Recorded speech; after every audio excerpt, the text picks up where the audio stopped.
गोटे थर गोटे पिला आ जने प्रोफेसर गोटे लाइब्रेरी रे बसिथिले। पिलाटीर बहुत सारा बही डेस्क उपरे खोला होई पड़िथिला।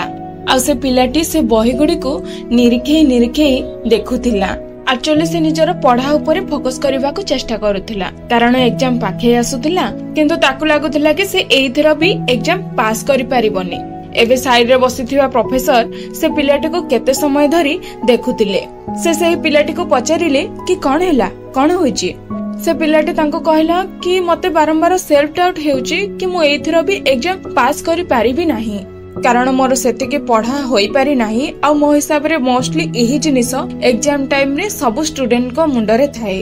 तो प्रोफेसर टे पिलाटी आडे को चाहिले आ ताको कहले कि कोन तुमे ठेकुआ आ कइछ गप सुनिछ, जेंथरे ठेकुआ हारी जाए आ कइछ जीति जाए। पिलाटी कहला कि हां मु से कहानी सुनिछि।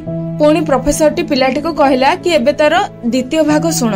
ठेकुआटी कइछ सह पुणी थरे रेस लगेला आ से निजर पुराना भूल को ध्यान सह रखिला आ से सेथिरु सीख हासिल कला आ से रेस को जीति गला।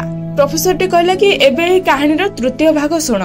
ठेकुआ आ कइछ पुणी थरे रेस लगेले, किंतु एइथर कइछटी एमिते एक रास्ता खोजिला जहां नदी होई करी बाहरुथिला। आउ कइछ तो पहरिबारे माहिर होइथाय, तो से कइछटी नदीर रास्ता होई करी से रेस को जीति गला। पिलाटी प्रोफेसर रो कथा को सुनी चालुथिला।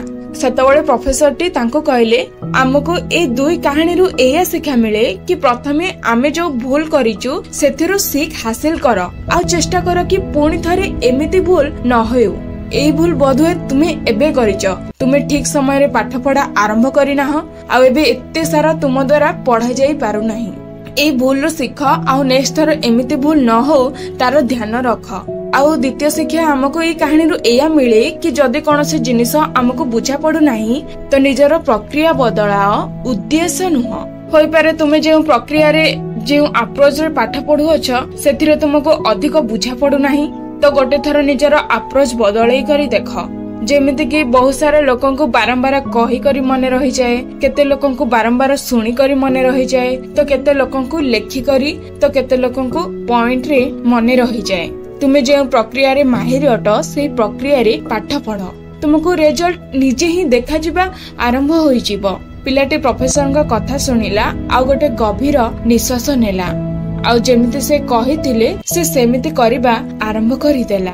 आ जदि आपण ए कहानी को आहुरी भी लोकंग पाखकु पठेबा को चाहंती तबे वीडियो को लाइक करंतु, जहा द्वारा यूट्यूब ए कहानी को आहुरी भी लोकंग पाखकु पठाओ। आ जदि हम कहानी भलो लागिछि आ किछि सिखिबा को मिलिछि तबे हम चैनल को सब्सक्राइब निश्चय करंतु, कारण मु मिसुछि आपनक सह नेक्स्ट कहानी रे। से पर्यंत अपेक्षा करंतु आ खुशी रे रहंतु आ जीवन रे आगु को बढ़ंतु। Wish you all the best.